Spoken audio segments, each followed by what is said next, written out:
Welcome, gang, to the latest edition of the LL Football Roundtable, brought to you by Thaddeus Stevens, College of Technology. I'm Mike Gross of LNP, LancasterOnline.com, and the familiar panelists are alongside Jeff Reinhardt and John Walk.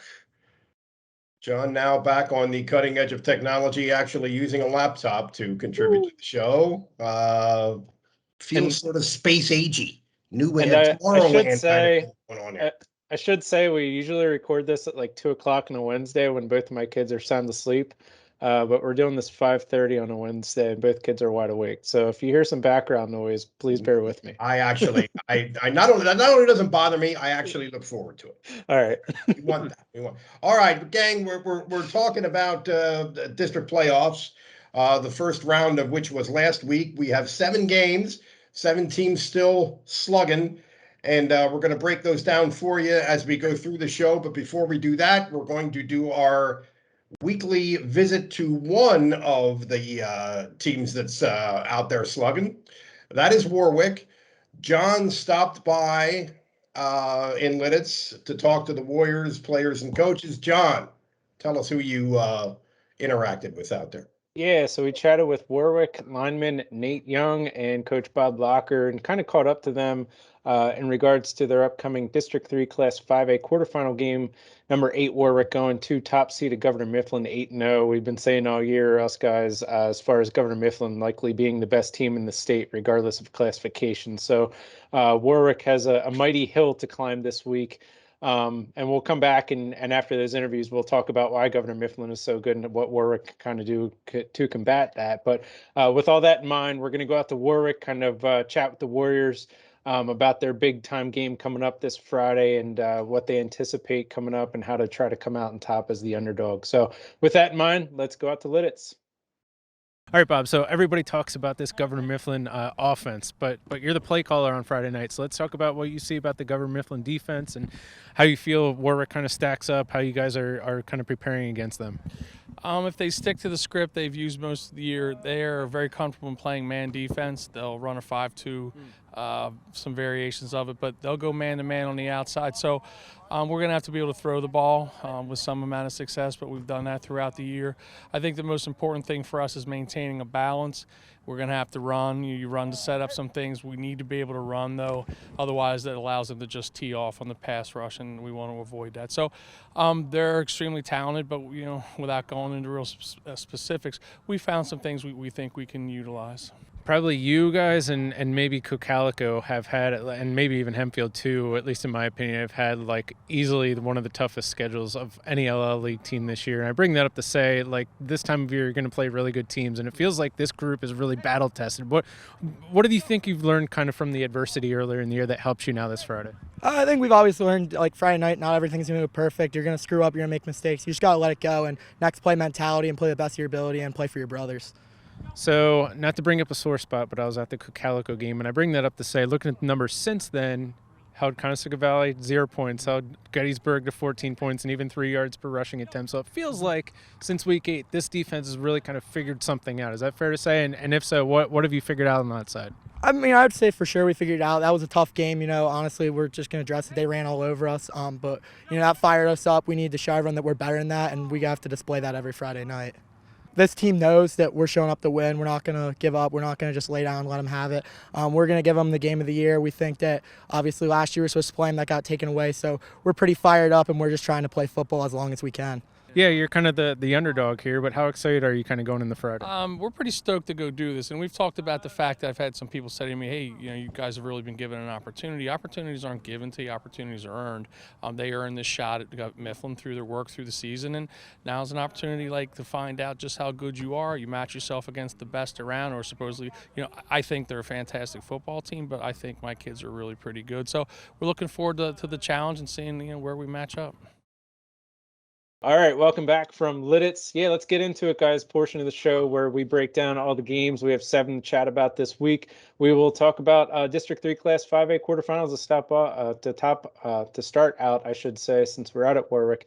Yeah, the Warriors 7-4 overall, going to number 1. Governor Mifflin 8-0 overall. Governor Mifflin had a bye last week. Meanwhile, Warwick coming off a 44-14 win over Gettysburg.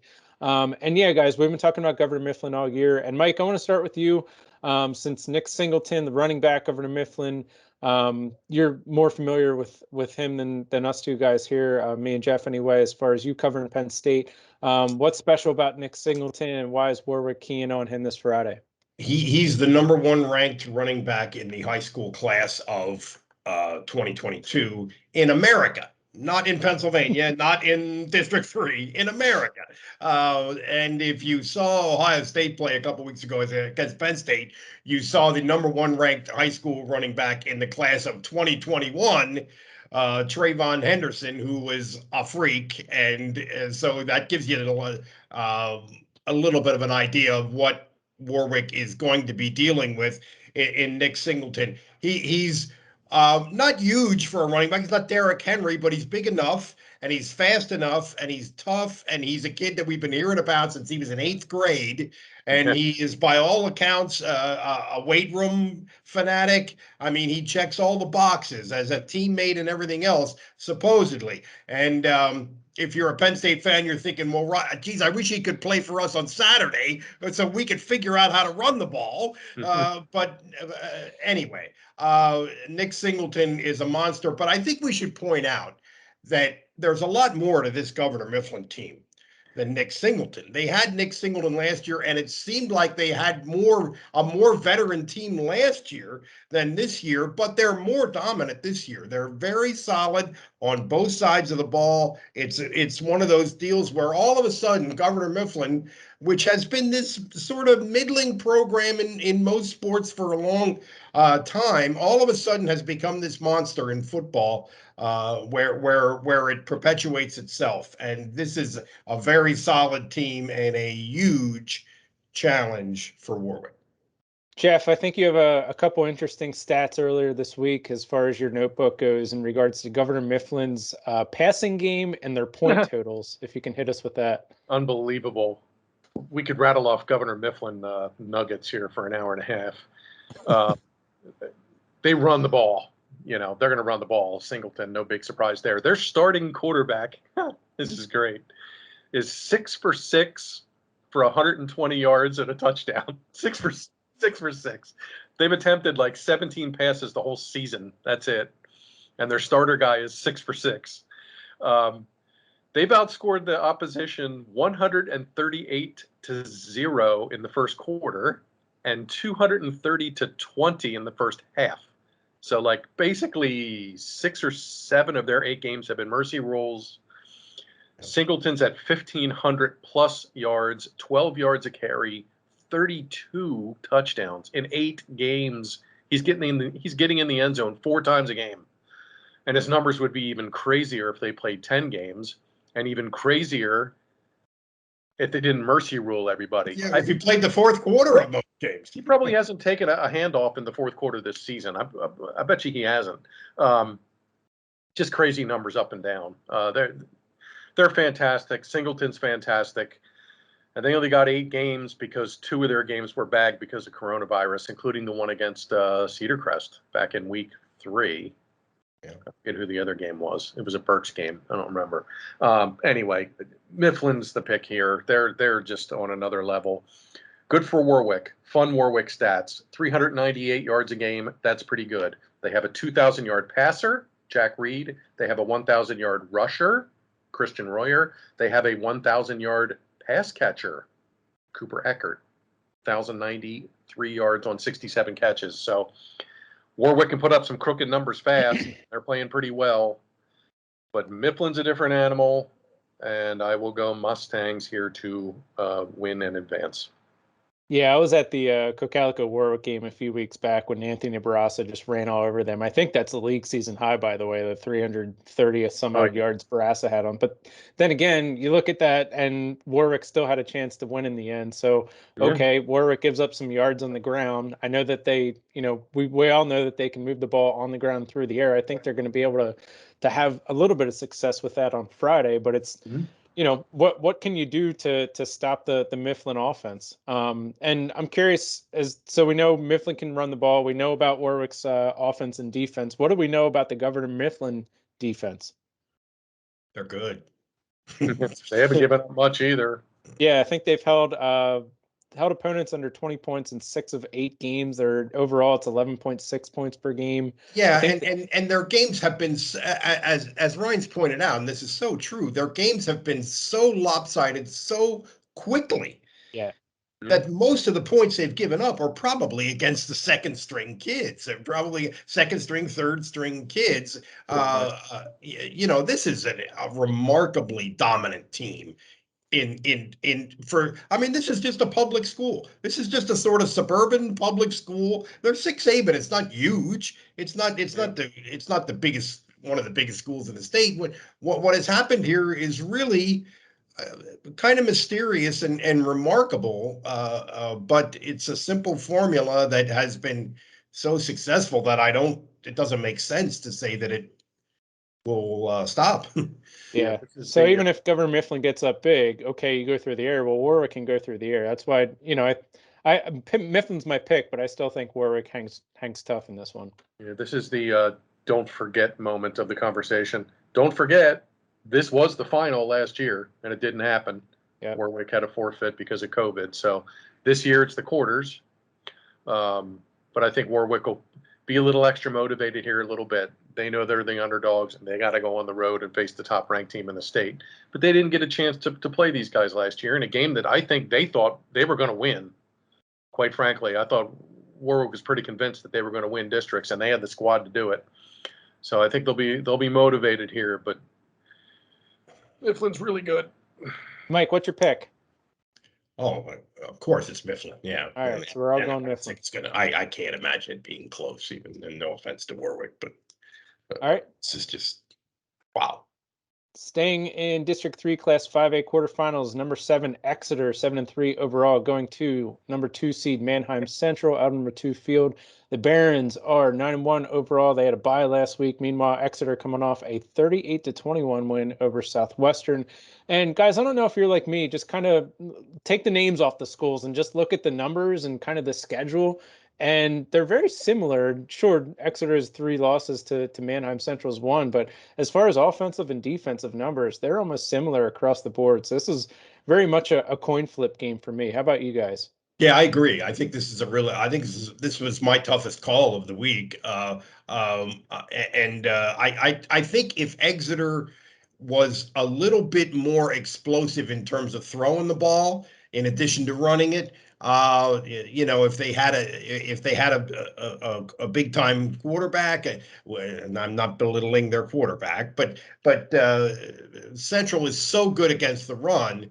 And being at home and having last week off, I like Central a little bit, but I agree with you. This is Exeter's played a good schedule, and they're not going to see anything that overwhelms them, certainly in Manheim. But I like the Barons a little, but this is a tough call. Yeah, Exeter popped Wilson. Don't forget, early on they put 42 up on the Bulldogs. Central also beat Wilson, so that's a common opponent game. Barons missed the playoffs last year. We've talked about that a lot. First time they missed the playoffs since 1991, which is mind-boggling. So they're back. It's amazing. And playing well. They got a piece of the Section 2 pie, championship pie, which was good for those guys. Defense is good, 212 yards a game, number 2 in the league. And this is kind of the prove it time, as John likes to say. They're back. They got their section title. They're 9-1, and now they're back in the playoffs. And this is where they like to do their thing. They like to flex their muscles in these district games. Not an easy opponent. Colin Payne's good, the quarterback, 1,500 plus yards. Eric Nangle, the running back, is at like 990, so he should go over 1,000 in this game. He's been good. He rushed for 209 against Wilson, so he's played big in big games. But I love the Barons, the little things, the Kalen Watt with 3 pick sixes and just the way they turn you over, and special teams, they'll flip the field. Catterbone is 47 for 48 on extra points. They're going to get touchbacks. Little things here is going to win this for Manheim, and they're at home. And when November rolls around, that bus ride you do not want to make is to Eldon Ratu, because you're going to get a fired up Barons team that wants to win a district title. So I have Central circled. I don't think it's Route City because Exeter's pretty good. And by the way, these guys will be in the same section next year. So will Warwick and Mifflin. So these games here, these teams are all in the same section next year. So we'll be talking about this game in like week 6 next fall. But as for district quarters, I'm going to go Barons here. But this could certainly be a good game, close game. Yeah, Exeter quality wins Wilson and Berks Catholic, as Mike likes says, quality wins. But they also lost close to Central York, who's undefeated and also one of the best teams in the state. And they lost close to Hempfield, which we'll talk about a little bit later on. And their defense, 24 sacks and 13 interceptions. That's about 2 sacks and 1 interception per game. So I have Barons circled, but I think it'll be close. How about you, Mike? Yeah, I have Central too, and I think it will be close. You look at compared to the schedules with the common opponents, that seems to favor Central a little bit. If you look at Hempfield and Sure. But anyway, that doesn't necessarily mean much. But I do like the Barons a little. All right, we're watching the LL Football Roundtable, sponsored by Thaddeus Stevens College of Technology. Let's keep rolling along here. District 3, Class 4A quarterfinals. We got 3 LL League teams in this bracket. Number 5 seed Cocalico, 6-4 overall, going to number 4 seed Berks Catholic, also 6-4. And both teams off last week since top 6 teams, I think, get a first round bye in Class 4A. And looking at this on paper, could be the quickest game of the night, considering both teams just absolutely love to run the ball. 2 names that you're going to be hearing a ton of: Anthony Barassa for Cocalico and Christian Caccione, I believe is how you pronounce it, for Berks Catholic. So we know what Cocalico looks like. My question for you guys: the Berks Catholic run defense. The only thing I could really find, the game against Governor Mifflin, they gave up 457 yards. Meanwhile, Cocalico, when they faced Governor Mifflin, gave up 479 yards. So how do you compare these? Is it just going to be run city in this one? Oh, yeah. Yeah, as far as how they play offense, it's going to be run city. I think Berks Catholic, a couple of years ago, it looked like Berks Catholic was going to be this monster. Kids were transferring. Notable kids were transferring to Berks Catholic and all this. And what's funny, what's a little interesting is Berks County has emerged as such a powerhouse in high school football, and it hasn't been Berks Catholic dominating that. They're a hair down from their best teams, and I like Cocalico. I think Cocalico is a team that I tend to just overlook a little bit, and they just win. They just go out and get it done, and in the postseason they go out and get it done. My sense is that they have a very good chance to do that again. So I like Cocalico a little bit. Yeah, the only thing that worries me a smidge about Cocalico is their D. Yeah. It's been their Achilles all year. They're last in the league now in total defense. This could be just race up and down the field. Yeah, but they're just going to outscore you. I mean, Barassa has 1,800 plus yards, 23 touchdowns. He needs 137 yards Friday for a 2,000-yard season. Wow. Their O-line has been awesome, led by Brubaker. I said in August I was expecting big things from Cocalico. So they got a piece of the section, and here's their chance to beat another district kingpin heavyweight kind of a team and get into the semis. And I think they can do that. I just really, really like Barassa, and you just get the feeling he's going to bust some 75-yard run. And I think if they can get up and play by 2 scores, I think they're in pretty good shape. So I have the Eagles circled, and they're my pick. Tough road trip, yes, but they are battle tested. So I'll go Cocalico here. All right, we're all going Cocalico. How about that? District 3. They're in the same section next year too. They're both in that crazy Section 4 next year. So this will become a rivalry the next 4 years. Look out. Yeah, for sure. Staying in the District 3 Class 4A quarterfinals, number 10, Big Spring, 8-3 overall, going to number 2, Lampeter Strasburg, 9-1 overall. Big Spring coming off a 49-35 win over Conrad Weiser. Meanwhile, Lampeter Strasburg had a bye week. LS, just some trivia stuff here, is the back-to-back District 3 4A champion, reached the State 4A semifinals each of the last 2 years. And by the way, the Pioneers coming into this one, having won 9 in a row. Season opening loss, I believe, to Warwick back in week Yep. 1. Yeah. Yep. And Big Spring coming off the program's first District 3 playoff win, first in program history after beating Conrad Weiser as the 10 seed over a 7 seed last week. So kind of just compare and contrast those two. We know LS, goodness, the near or at the top of the league as far as offensive and defensive numbers. What do we know about Big Spring? Well, Big Spring, the best, they have a couple of, they lost to Shippensburg, which is undefeated and apparently very good. They lost to them early, pretty decisively. They lost to the Bubblers, week 8, I think it was, and that's another very good team.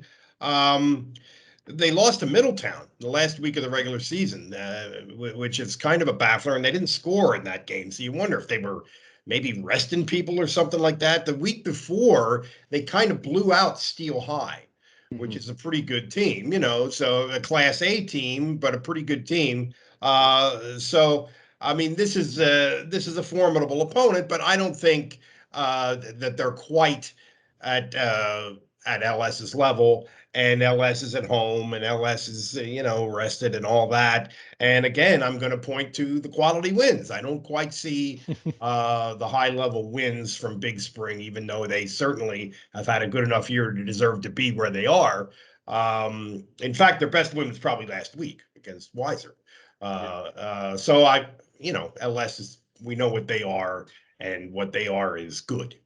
So Jeff, there's a pair of linebackers, one on each side, that we should be watching out for on Friday, right? Yeah, well, you're testing me here. Well, Del Grande for LS. I got your back. Yeah, as soon as you say the kid's name for Big Spring, I'll remember. But Connor Black. Oh, Connor Black. He's got 127 tackles. That's a lot of tackles. Yeah. I mean, really. I mean, that's a lot of tackles. Because you look at Del Grande, and I think Del Grande is in like the 60s, and that's a lot for him. So yeah, plus they have so many other kids around him that make tackles. I mean, Heater's having a great year at linebacker for LS. Tackle statistics can be a little deceptive. They can. Yeah, they can. Because if your defense is a little bit of a grain of salt, yeah. Yes, Del Grande will be the Section 3 linebacker of the year again. He's been awesome. He's in the backfield all the time. He's got 4 forced fumbles.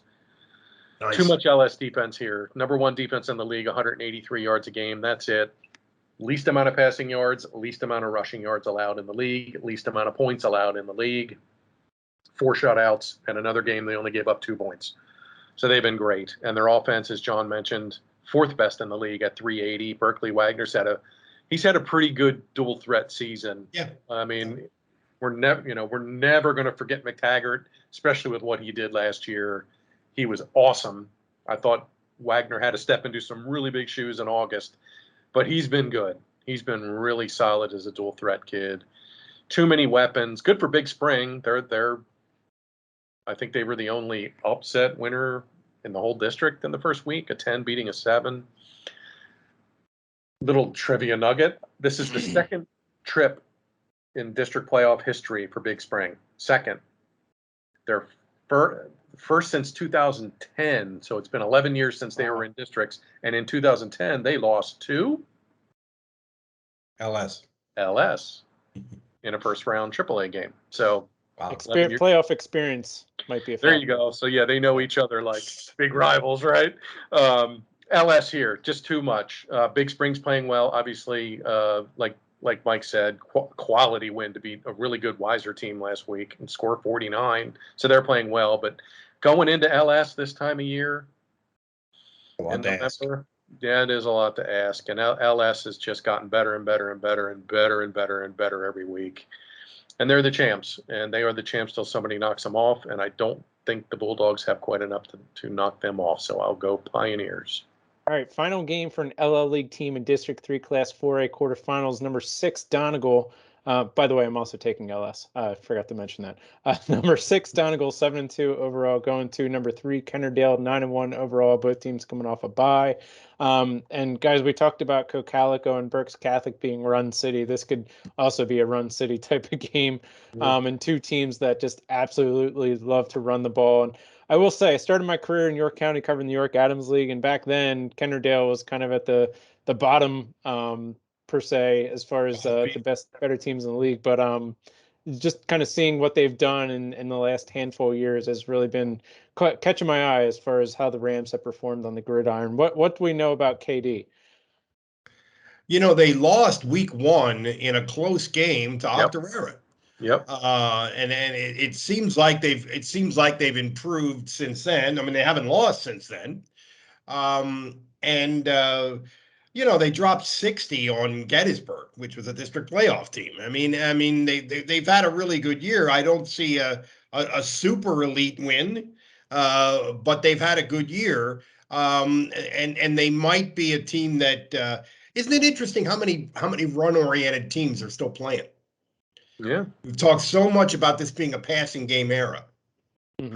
How many teams that are crazily run dominant are still playing? Yeah. Anyway, but not every team has a quarterback with a lightning arm either. So yeah. But it doesn't seem like that's too big a penalty for that. I mean, I don't know. Anyway, this is a tough call. I'm gonna take Kennerdale. It's they're 9-1. They've won 10 in a row. I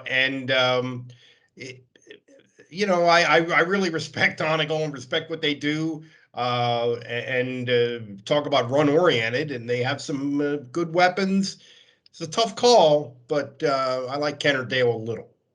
First of all, good on Donegal. First trip since 2014. Is there an LL team in districts that has flown under the radar more than Donegal here? Mm-hmm. I think they've had a weird year. They had a COVID game that didn't get played with Garden Spot. They had a forfeit win over Lebanon, so twice they didn't play. So they've only been on the field for 8 games. But good on those guys. First trip since 2014. So that's great. Welcome back, Indians. Kennerdale, 9 wins, program record, single season. York Adams, Section 2 champs, first section championship, as John was alluding to. First section championship in York Adams ever for the Rams. Wow. So that's where they're at. Run dominant team, almost 3,000 rushing yards. And the kid who was good early in the year for them in the Octorara game, they beat Solanco. This Stephen Lukes, he hasn't played in a while. So I don't know what his injury is. Obviously, we don't cover Kennerdale like we cover a Donegal, but their leading rusher guy hasn't played in a little while. But they keep winning. So I have Kennerdale circled. They're at home. They've won 9 in a row. They're having one of those magical seasons. Everything's going right. They won their section. They're on a program best ever season. So I'm gonna circle them. But hey, Donegal certainly battle tested, and I think they'll make life very difficult for them with the wing tee. And if Rohr and Holmes and Bachman can have big nights and chew some clock and finish drives, Donegal can certainly be in this. This is one of those games where nothing would surprise me. But I'm going to go Rams for pick purposes. But good for Donegal for being back. Good for those guys. They have flown under the radar a bit, but they're playing a district game. So good job. Awesome. I'm also taking KD, so we're all taking the Rams across the board.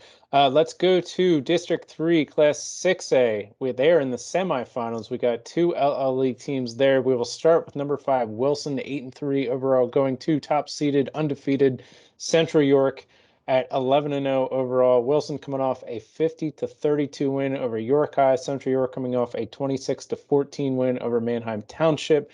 And looking at this one, it seems like possibly Central York passing game against the Wilson running game. What do you guys make of this? Yeah. Central York has thrown the ball more than they did last year, which means that always indicates, well, maybe that's because they have to a little more. They weren't quite as easily physically dominant as they were last year, and they had so many blowouts last year. I mean, they had almost a year comparable to what Mifflin is doing this year, last year. Yeah, I said, I've been saying a couple times now that I think there's going to be a point where where Wilson's inability to throw the ball is going to hurt them. I think we've reached that point. This is they're playing an elite team now, and this is a tough spot for the Bulldogs. I think so. I like Central York to keep chugging on. Especially if the Panthers build an early lead and then you're playing from behind, have to go through the air, and it's something. Yeah, that's a piece of it. Yeah, it's harder to do it that way. No question. This was my toughest game of the week. Just toughest game to circle.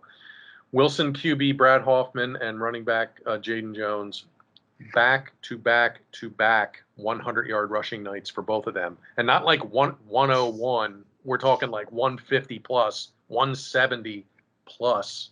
Wilson has dominated on the ground. They have dominated up front. I know they gave up 32 to York, but Jaheim White's really good. And, you weren't going to hold him to 30 yards and no touchdowns. It was going to happen. Prabula, Central York, great. 2,600 passing yards, 32 touchdowns. I get it. But I have Wilson circled. So if this is Reinhardt's Homer LL pick of the week, then so be it. But You should get that sponsored. Really, give me a call. Anybody out there? No, we should. I love the way Wilson's going. Great schedule. They've won 6 in a row against basically 6 district playoff teams. That's a good point. They put themselves in a position where they had to light it up against a tough schedule, and they did. And another little thing about Wilson here, although they are very ground dominated, that doesn't mean that they're not a big play offense. Yeah. They can score quick. Yeah. They have keep in mind our boy Cam Jones, who by the way has been starting to kind of get some D1 visits anyway. Yeah. He had another kick return for a touchdown last week against York. Like a machine. I mean, he's got 3 kick returns and 4 punt returns for touchdowns. Wilson's Achilles, pass defense. They picked a bad week for that with Prabula. I get it. Yeah. But if Wilson can get that running game going and play with the lead, maybe get some turnovers. Get a return. And just something weird, field position game. Who knows? Central York could win 47-0, and I have egg on my face. But I just something about Wilson here. Chips on their shoulders from not making it last year. They're 3-0 against Central York all time in District 3 playoffs.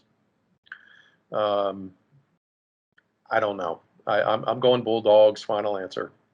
Oh, all right. I'm taking Central York. I think it's their year. The other District 3 Class 6A semifinal, number 6 seed Hempfield, 7-4 overall, going to number 2 Harrisburg, 10-1 overall. By the way, this game is on Saturday at 1 o'clock, as Harrisburg doesn't have lights, so they play on Saturday during the daylight hours, kind of similar to what McCaskey used to do. Anyways, Hempfield coming off a 35-2 win over CD East, and Harrisburg coming off a 36-7 win over Carlisle. Mike, you saw Harrisburg last week. Jeff, I know you saw them back in week 3, so both of you guys have seen this team. I have not seen them yet, but what did you make of the Black Knights last week, Mike? I can't tell you how impressed I was with a team having a very specific game plan. This is what we have to do, and we will win this game. And they went out and did it. I just want to, for a moment, talk about that game in a vacuum and not so much think about Harrisburg. Those coaches and those players, I just thought I was amazed by what Hempfield did last week. That was almost businesslike. I mean, CD East had 0 shot. Mackay Flowers may as well not have shown up because he was a complete non-factor in that game. Oh. George Eager can coach, gang. George, someday he's going to get the weapons that some of these other big schools have, and look out. And Rhines, the other thing is your feature, the Samoan kid. Yeah, Pale. Terrific football player. Isn't he good? And he's a sophomore. Yeah. Their defense was really good. Here's the amazing thing about this game. They had nobody had impressive stats, impressive individual stats. They had a kid who had 60 yards rushing, but he had a 55-yard touchdown. Yeah. They had a kid who touched the ball one time, 60-yard touchdown pass. So, it's sort of like they took turns making plays, and again, The defensive game plan, blown away by what they did last week. It was really impressive to watch. And I think it's this important. Is a different animal. What we're talking about now is a completely different animal. A little bit.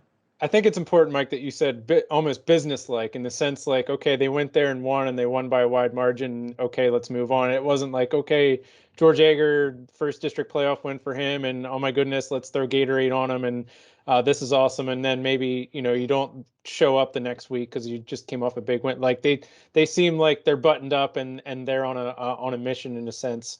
And so, just kind of looking at the other side of things, let's talk about this Harrisburg matchup. On paper, okay, their offense, not entirely scary, at least in my opinion. 855 passing yards, and then they're averaging 147 rushing yards a game. Okay, but I think that's because they haven't had to score a ton of points because their defense is so good. According to Max Preps, they got 40.5 sacks and 19 interceptions. That's a lot for a high school football team.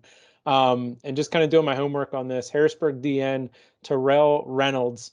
This is only his second year of playing varsity football. He has 18.5 sacks this year, which is the new program record, which says a lot for a Harrisburg program that's produced quite some good names. And as far as the Mid-Penn goes, he's also the Mid-Penn Conference leader in sacks, and he has 79 tackles overall. So keep that in mind when Cam Harbaugh's kind of trying to take it and go student body left, student body right. Possibly by the end of the day, could be battered and bruised by that Harrisburg defense. But I don't know, man. I just get a sense. Jeff talks about that gut feeling. I'm going to circle the Black Knights. I think they go to Harrisburg and they take care of business on Saturday. Yeah, they will absolutely have a game plan, and they will absolutely have tons of momentum, and they absolutely think that they will pick up where they left off. I have no doubt about that. Here's another fun Harrisburg stat, and their defense is scary. Justin Cook, their DB, and he's really good. He's got like 50 catches. He returns punts and kicks. He has 10 interceptions. 10. I think the LL leader has like 5 or 6, which is a great season. That's hard to do, no matter how good you are. It's hard to do. That's really good. I circled Harrisburg. John, you're talking me out of it here. Again, Hempfield's going to have a game plan, and I fully expect them to go in there and play well. In 2018, Hempfield went there and lost 42-0, and Harrisburg had a comparable team, athletes, etc. I don't think Micah was on that team in 2018. I don't remember. Was Micah Parsons still at Harrisburg in 2018? He might have been on. Sure. Yeah, they might have been a different animal. I don't know.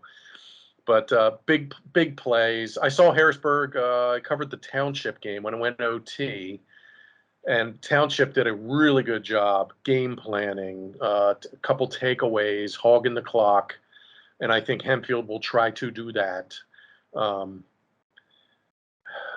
But Cougars are really good in special teams. Cook's going to make a play somewhere. Who knows? Can Hempfield win? Oh, yeah. But, Harrisburg's got 10 wins. They beat Pine Richland, by the way, back in August, which is a perennial. They're the state champs, right? In 5A? Yeah. They're not quite as good as they have been the last couple of years, but still, that is a really good win. Packed up the bus, went to Pittsburgh, and beat the defending state champs. That's pretty good. Harrisburg's only loss is to Mifflin, and it was the most competitive. That's not saying much, but it was the most competitive game that Mifflin has had. It was close until late, fairly close until late. That's their only loss. That's Harrisburg's only loss, and they beat CDEs, but it was close. Yeah, it was. They didn't do to them what Hempfield did to them. Yeah, that's for sure. Yeah. So perhaps this is also could be one of those games of, okay, Hempfield goes, battles, and maybe falls short, but it's kind of a learning lessons as they start to build something special there under George Yeager.